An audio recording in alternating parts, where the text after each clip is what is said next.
So that's the reason why Bernie Sanders did not endorse her, because she was saying pretty negative things about him and his supporters. So that begs the question, why did AOC endorse her? Keep it 100, I be feeling like Campbell soup over white rice, baked chicken with the skin on, yeah, Lowry's with black pepper, I'm fully seasoned with laughter.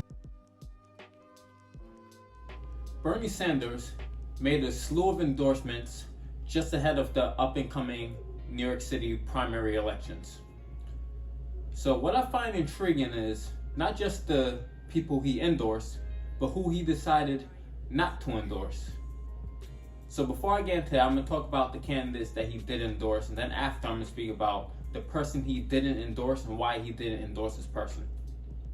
So the first candidate he endorsed is New York City public advocate Jumaane Williams. So for full disclosure, I want to say that I actually personally know Jumaane Williams. I interned in his office when I was in high school, when he first got elected as a New York City council person. I was an assistant campaign manager on one of his campaigns, so I know this guy for full disclosure. And the one thing I'm going to say about Jumaane Williams is he's a very principled dude. I can say that because I've known him about 10 years right now. He's very principled.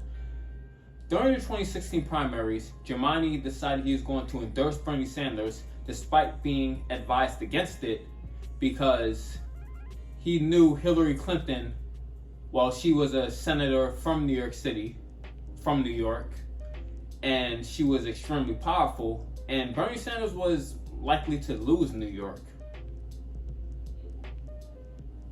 And an endorsement of Bernie Sanders at a time, with Hillary Clinton being a senator from New York, extremely powerful, well connected, he knew he was risking potential career prospects in the future. And he did it despite knowing all of that.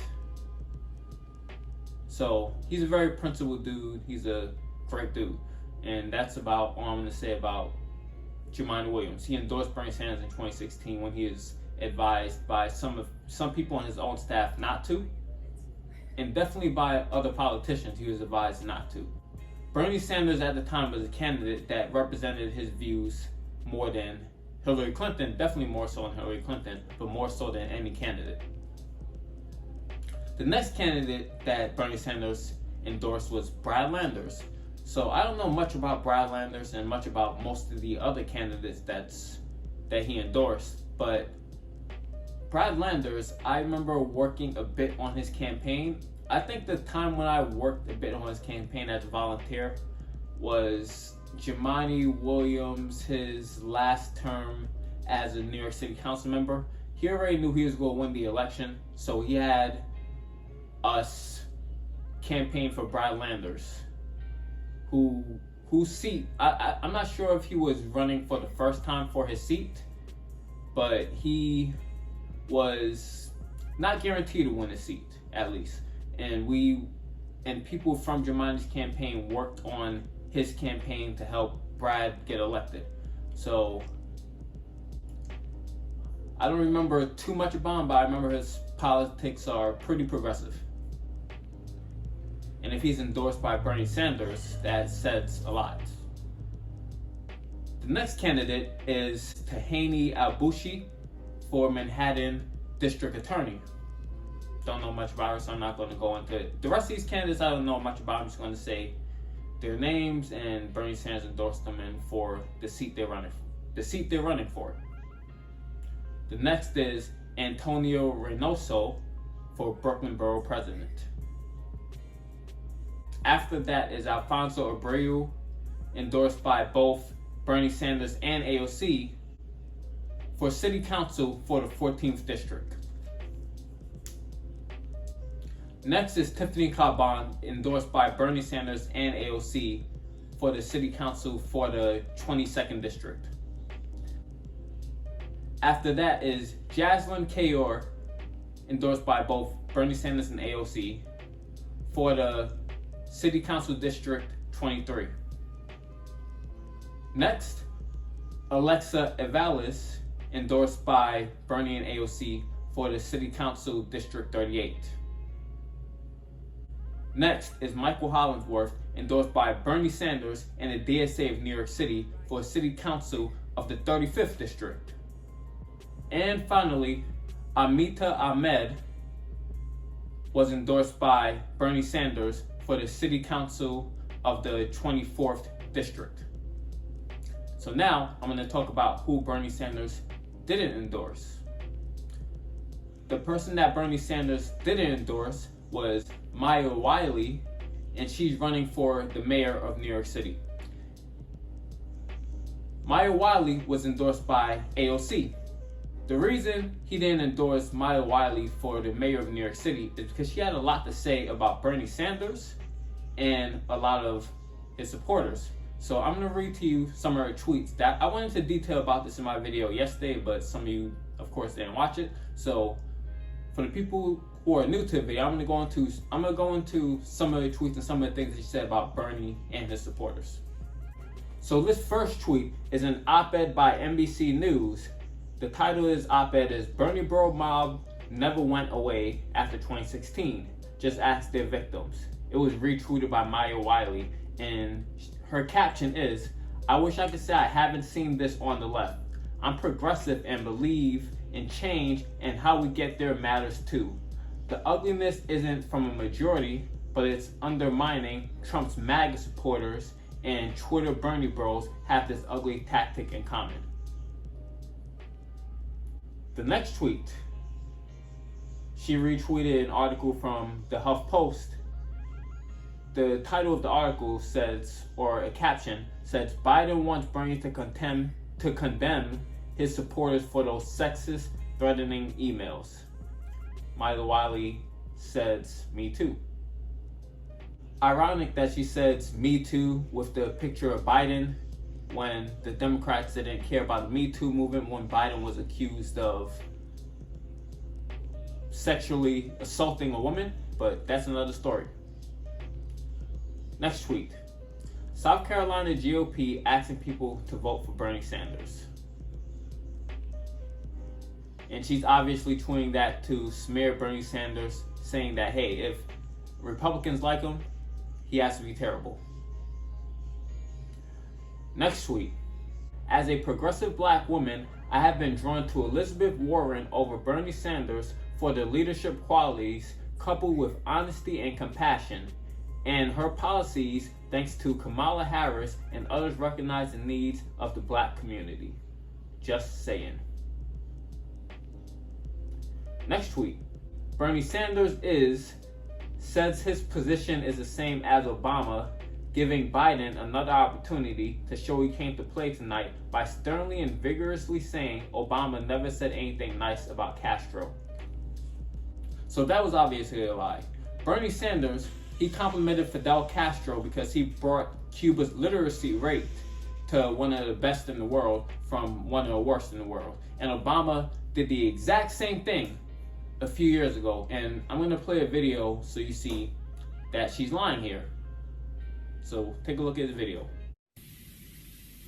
And I said this to President Castro in Cuba. I said, look, you've made great progress in educating young people. Every child in Cuba gets a basic education. That's a huge improvement from where it was. Medical care. You know, the life expectancy of Cubans is equivalent to the United States, despite it being a very poor country, because they have access to health care. That's a huge achievement. They should be congratulated. Next tweet. Make no mistake, Bernie Sanders and the many who've supported his campaign have had a big impact on the Democratic Party by pushing for universal health care, corporate accountability, and more. Bernie Sanders drops out of the presidential race.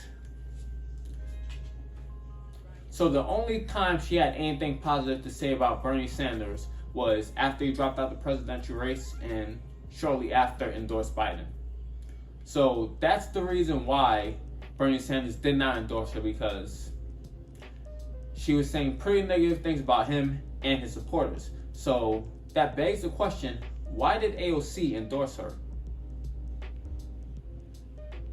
I don't have the answer to that, but it's interesting that AOC endorsed somebody that pretty much calls Bernie supporters and supporters of her, because many Bernie supporters supports AOC. So she endorsed someone who calls her own supporters sexist and Bernie bros. I find that very interesting. So I find it really funny how people like her like to say, oh, these people are Bernie bros, they're sexist. When just in 2008, Hillary Clinton tried the exact same tactic. People who supported Obama were called Obama bros. Then when Hillary Clinton, and in that same election, after Hillary Clinton lost, many of her supporters formed a group called PUMA, standing for Party Unity My Ass. And 26% of her voters refused to vote for Obama and voted for John McCain over Obama because they had pissed off that Hillary Clinton lost. And then come 2016, some Bernie supporters decided they weren't going to vote for Hillary Clinton in the election, but they're sexist for not doing so. So were those supporters who decided they weren't going to vote for Obama in the 2008 election racist? But no, it doesn't work that way apparently. And the funny thing about that, a much higher percentage of Hillary Clinton supporters decided they were not going to vote for Obama and they voted for McCain instead. 26% of Hillary supporters voted for McCain, while 12% of Bernie supporters voted for Trump. And let's not pretend that John McCain was a much better man than Donald Trump. They're both terrible. They believe in the same exact things, except Donald Trump tweets mean things. He says the quiet part out loud. That's the only real difference.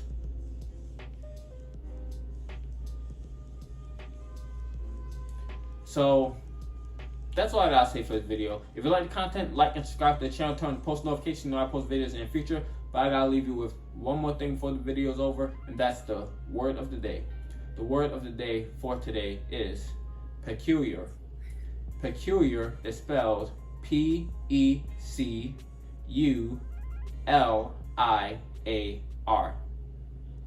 The definition of peculiar is strange or odd, unusual. So now I will attempt to use peculiar in a sentence. I find it very peculiar that AOC decided to endorse a candidate for mayor who called her supporters sexist. Hopefully I use that sentence correctly. So if you like the content, like, subscribe to the channel, turn on post notifications, know I post videos in the future. Use peculiar in the comment section below so that you watch the video to the end. Tell me if you find AOC's endorsement peculiar. And that's all I gotta say for this video. Wait, actually no, it's not all I gotta say. I have a Patreon account now, so if you want to donate anything to help the channel grow, anything between $3 to $10 a month, it'd be really appreciated. It goes right back in the channel to help build a better channel. And watch my George Floyd documentary. It's very informative. It speaks about the system that we have now that led to George Floyd being murdered and what has changed so far, if anything. So it goes into great detail about that. So it's going to be linked on the end screen. So that's all I gotta say for this video. 100%. Peace. Well, I've been stacking up. Nah, really that ain't accurate, cause I just spent my whole damn advance in the past couple months just to compensate for times we ain't have enough. Ooh.